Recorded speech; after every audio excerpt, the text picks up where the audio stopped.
बिल्कुल, बात यहाँ बच्चों के भविष्य की हो रही है और भविष्य युवा पीढ़ी जो है वो आगे बढ़ाएगा इनसे, क्योंकि राय लेना बहुत जरूरी है कि पर्यटन में, ये टूरिज्म में अपना भविष्य देख रहे हैं और क्या कुछ व्यवस्थाएं जो इस वक्त ये देखते हैं और क्या कुछ बदलाव जो है वो ये चाहते हैं। सबसे पहले आपसे बातचीत करना चाहेंगे कि जिस तरह से पर्यटन को बढ़ावा सरकार की ओर से दिया जा रहा है और आगे कौन कौन सी ऐसी चीजें हैं जो आपको लगता है बदलाव होना चाहिए। थैंक यू जी मीडिया कि आपने टूरिज्म कॉन्क्लेव करके हमारे लिए ये एक बड़ी अपॉर्चुनिटी दी। तो सबसे बड़ी मांग तो यही होगी सरकार से कि जैसे कि हमारे एजुकेशनल टूर होते हैं कॉलेजेस में, तो वो उसके लिए यूनिवर्सिटी लेवल पे हमें फंडिंग दी जाए अच्छे, जिससे कि हम और भी अच्छे अच्छे प्लेसेस को कवर कर सकें और साथ में जिससे कि हमारा टूरिज्म अच्छे से प्रमोट हो और हम अच्छे से लर्न कर सकें।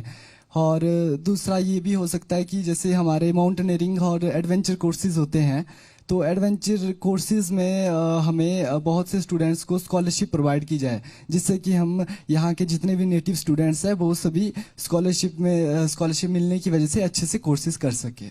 प्रियंका, आपसे जानना चाहेंगे, जिस तरह से देखा जाता है कि हिमाचल के अधिकतर छात्र बाहर पढ़ने के लिए नहीं जाना चाहते हैं, तो क्या मांगे हैं आपकी सरकार से कि यहाँ पर वो व्यवस्थाएं की जाएं जॉब्स के लिए। Thank you Zee news for this organising tourism conclave. तो मेरी यही डिमांड्स रहेंगी कि जैसे मैं हॉस्पिटैलिटी एंड टूरिज्म की स्टूडेंट हूँ, तो जो हमारी ट्रेनिंग्स होती हैं, ऑन जॉब ट्रेनिंग्स जो होती हैं, वो हमारी 5 स्टार होटल्स पे होनी चाहिए जो हिमाचल में है। जैसे शिमला में हो गया आपका ओबेरॉय, तो वहाँ पे हमारी ऑन जॉब ट्रेनिंग्स होनी चाहिए। और एक और जो पॉइंट है वो ये है कि जो हमारा रिजल्ट है HPU का, वो अभी तक नहीं आया है, वो अभी तक पेंडिंग है हमारा, जिसकी वजह से हमारा। बिल्कुल, आपकी जो भी समस्याएं हैं जरूर सरकार तक पहुंचाने का प्रयास करेंगे और इस कार्यक्रम का मकसद ही यही है कि जो भी समस्याएं हैं वो सरकार तक पहुंचाई जाए। आपसे बातचीत करना चाहेंगे, जानना चाहेंगे कि कोरोना के कारण काफी कुछ चीजें बदली हैं, तो अब आप आगे के लिए किस तरह से अपना भविष्य देखते हैं। सबसे पहले तो मैं GTV का शुक्रिया करना चाहूँगा जिन्होंने हमें ये मौका दिया कि हम इस विषय पे बात कर सके।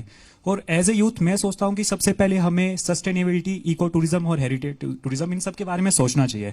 एज ए स्टूडेंट तो हम इस पे काम कर रहे हैं, पर मैं चाहता हूँ कि गवर्नमेंट और बाकी इतने बड़े जो ऑर्गेनाइजेशन है वो हमारे साथ मिले और इस पहल को आगे बढ़ाए। और साथ ही साथ जिसकी आप बात कर रहे हो, ये बात तो सबको दिखती है, कोविड की वजह से शायद सबसे ज्यादा जो सेक्टर इफेक्ट हुआ है वो टूरिज्म सेक्टर ही है।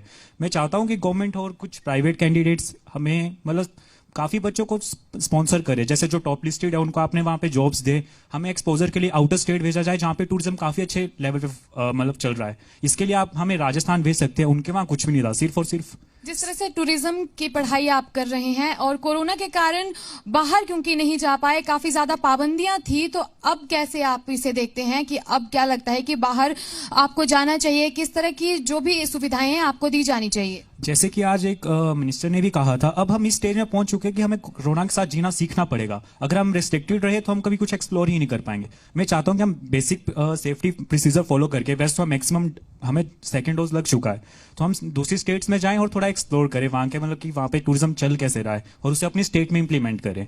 वैसे तो इसकी कोई उतनी मुझे लगता नहीं जरूरत है, क्योंकि मनाली पहले ही काफी अच्छे लेवल पे फेमस है। पर इस प्लेटफॉर्म से जो मैं रिक्वेस्ट करना चाहूंगा वो यहाँ के मतलब गवर्नमेंट से करना चाहूंगा कि वो हमारे कॉलेज में आए और हमें अपॉर्चुनिटी दे, मतलब वो बच्चों के प्लान सुने और उन्हें अगर अच्छा लगता है तो फंडिंग दे, ताकि कॉलेज लेवल पे अच्छे स्टार्टअप हो सके। कॉलेज लेवल पे अगर अच्छे स्टार्टअप होते, काफी यूथ वहीं पे एम्प्लॉयड हो जाएगी, उन्हें गवर्नमेंट जॉब्स के पीछे भागना नहीं पड़ेगा। और अब की यूथ के लिए शायद सबसे इंपॉर्टेंट क्वेश्चन यही है कि वो डिग्री करने के बाद जाएंगे कहाँ। डिग्री तो हम कर लेंगे, गवर्नमेंट की तरफ से हमें काफी अच्छा कॉलेज मिला है, फैकल्टी मिली है, पर उसके बाद क्वेश्चन ये उठता है कि हम जॉब कहाँ करेंगे। तो मैं चाहता हूँ गवर्नमेंट और बाकी काफी ऑर्गेनाइजेशन हो गया, जैसे ये एयर जर्मन की तरफ से हो गए, वो लोग हमारे कॉलेज में आए और हमें एक बार मतलब हमारा इंटरव्यू ले और जो उन्हें अच्छा लगता है उन्हें वो जॉब्स दे। बिल्कुल, प्रियंका, आप आपसे बातचीत करना चाहेंगे। जिस तरह से ये देखा जाता है कि होम स्टे जैसी कई ऐसी व्यवस्थाएं हैं, सुविधाएं हैं जो हम दे सकते हैं और आत्मनिर्भर भारत की ओर भी हम जा सकते हैं। तो सरकार सबको रोजगार जो है वो दे रही है, लेकिन हम क्या आत्मनिर्भर बनकर होम स्टे की तरफ, इस तरह की जो व्यवस्थाएं हैं, सुविधाएं हैं, क्या हम इनको और एक्सप्लोर कर सकते हैं? जी हाँ, जो आपने कहा होम स्टे, ये बहुत ही अच्छा कंसेप्ट है जो गवर्नमेंट लेके आई है। गवर्नमेंट होम स्टे जो एक कंसेप्ट है, एक छोटा सा कंसेप्ट है जो कि गांव से स्टार्ट होता है। बेसिकली, जिसमें आप घर को रेंट करते हो, जिसमें जो गेस्ट है उसको कल्चर के बारे में पता लगता है, गेस्ट कैसे रहते हैं, उनको काफ़ी कुछ पता लगता है इस चीज़ के बारे में। तो हम ऐसा कर सकते हैं कि हम होम स्टे को एक नए लेवल तक ले जा सकते हैं, उसमें कुछ नई चेंजेस या कुछ कर सकते हैं। बिल्कुल, देखिए जिस तरह से हिमाचल प्रदेश अपनी संस्कृति के लिए जाना जाता है, पारंपरिक खान पान, पारंपरिक तरीके से जो वाद्य यंत्र नृत्य जो हिमाचल प्रदेश के हैं, उनके लिए हिमाचल प्रदेश जाना जाता है अपनी संस्कृति को लेकर। तो क्या लगता है किस तरह से हम बढ़ावा दे सकते हैं अपनी संस्कृति को आगे बढ़ाने के लिए? पहले तो होम स्टेज और कुछ नई जो चीज़ें हो सकती हैं, जैसे कुछ वर्कशॉप्स हम कर सकते हैं ट्रेडिशंस हिमाचल में, कुछ फेयर्स कर सकते हैं, फोक डांसेस, उनको प्रमोट करने के लिए हम कुछ कर सकते हैं। जब आप जिस तरह से ट्रेनिंग्स होती हैं बाहर हिमाचल के, जब आप जाते हैं तो किस तरह की समस्याओं का सामना करना पड़ता है? जब हम ट्रेनिंग के लिए जाते हैं बाहर, तो सबसे पहले तो सेफ्टी और सिक्योरिटी होती है। बीइंग अ गर्ल, तो वहाँ पे सेफ्टी और सिक्योरिटी का भी होता है, और कुछ रहने की प्रॉब्लम्स होती हैं, और ये फंडिंग की भी बात है कि वहाँ पे नहीं, जिस तरह जॉब करने के लिए भी, क्योंकि हिमाचल के बहुत सारे स्टूडेंट्स जो हैं बाहर जाते हैं, लेकिन उन्हें कई तरह की समस्याओं का सामना करना पड़ता है। जो बेसिक प्रॉब्लम्स होती हैं वो तो सबसे पहले मेरे ख्याल से वो ट्रांसपोर्ट की प्रॉब्लम्स होती हैं, काफ़ी सफ़र करना पड़ता है स्टूडेंट्स को। और दूसरी जो चीज़ है बेसिक, वो एकोमोडेशन की प्रॉब्लम्स है स्टूडेंट्स के लिए। तो आपको क्या लगता है कि क्या कुछ बदलाव जो है किए जा सकते हैं, और हिमाचल सरकार से आप क्या मांग करती हैं कि आने वाले समय में रोजगार किस तरह से दिया जाना चाहिए, किस तरह से व्यवस्थाओं को बदलना चाहिए? तो मैं हिमाचल सरकार से यही निवेदन करना चाहूँगी कि यूथ के लिए कुछ नई पॉलिसीज़ या कुछ ऐसे चेंजेस लाए जाएं ताकि जो एजुकेशन सिस्टम है वो बेहतर हो सके। जिस तरह से हिमाचल प्रदेश कुल्लू मनाली की बात करें तो अटल टनल जो है खुल चुकी है, तो अब आप क्या मानते हैं कि कितना स्कोप है अब वहां के लिए पर्यटन को पहुंचाने का? अटल टनल की वजह से हिमाचल टूरिज़्म में बहुत अच्छे चेंजेस आएंगे, जिससे कि हमारे हिमाचल के जो हमारे यहाँ के लोग हैं उनको रोज़गार भी बहुत मिलेगा। क्योंकि अटल टनल से लाहौल को जब हम कनेक्ट होते हैं तो लाहौल एक बहुत ही टूरिज़्म पॉइंट ऑफ व्यू से बहुत ही सुंदर जगह है। तो वहाँ पे जो लोग हैं उन्हें भी इससे बहुत फ़ायदा होगा। वहाँ के लोगों को वहाँ के जो एकोमोडेशन में, जैसे एक मिनिस्टर जी बता रहे थे, जैसे वहाँ पे इको टूरिज़्म जैसे वो शुरू करेंगे तो उससे भी वहाँ के कल्चर के लिए भी अच्छा है, और खास करके वहाँ के लोगों को देखा जाता है कि कल्चर की अगर बात करें तो प्रथाएं बहुत सारी हिमाचल प्रदेश में है, वहाँ का कल्चर है, नहीं जानते हैं लोग जो पर्यटन जाते हैं वहाँ पर। तो किस तरह से इसको बढ़ावा दिया जाना चाहिए, क्या लगता है आपको?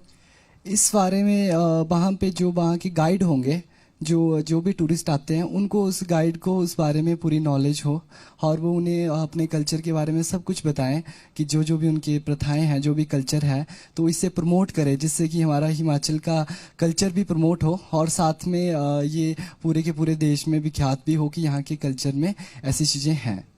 बिल्कुल, वही हम देखते हैं कि हिमाचल प्रदेश की जो संस्कृति है, जो लोग हैं भोले वाले हिमाचल प्रदेश के, वो अपनी संस्कृति को कभी नहीं छोड़ते। तो आपको क्या लगता है कि किस तरह से हमें अपनी संस्कृति को बढ़ावा देना चाहिए, किस तरह से हम लोगों तक पूरी देश दुनिया में हम अपनी संस्कृति को पहुंचाएं?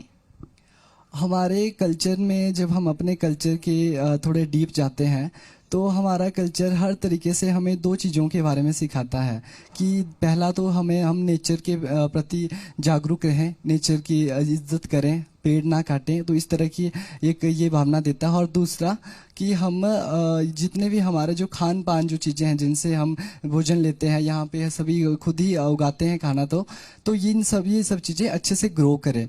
तो इन चीज़ों के ऊपर कल्चर हमेशा यही बताता है कि भाई हमें अच्छे से अपने आप को कैसे लाइफ जीनी है, जिससे कि इको फ्रेंडली कैसे रहना है। तो हम हिमाचल टूरिज़्म कल्चर को अच्छे से प्रमोट करें, जिससे कि हमारे कल्चर को जाना जाए, ना कि नेचुरल ब्यूटी से, बल्कि यहाँ के जो कल्चर है, यहाँ का खान पान, यहाँ का जो ट्रेडिशन है, हमारे जो रीति रिवाज हैं, उनको दर्शाए, ताकि बहुत ज़्यादा स्तर पे लोग इसको जान सकें।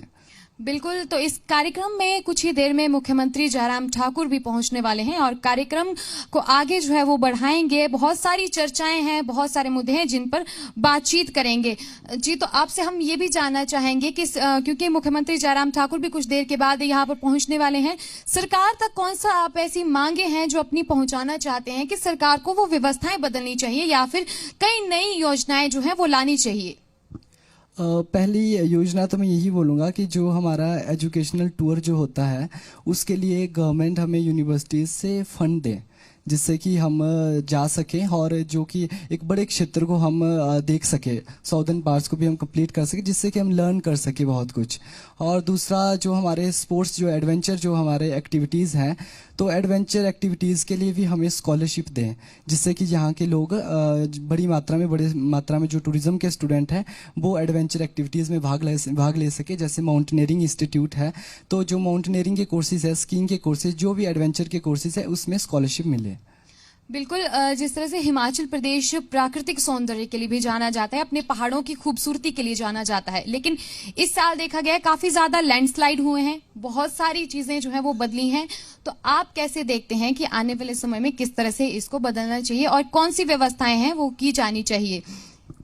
वैसे हिमाचल एक पहाड़ी राज्य है, तो लैंडस्लाइड होना ये सब चीज़ें तो यहाँ के लिए एक आम बात है।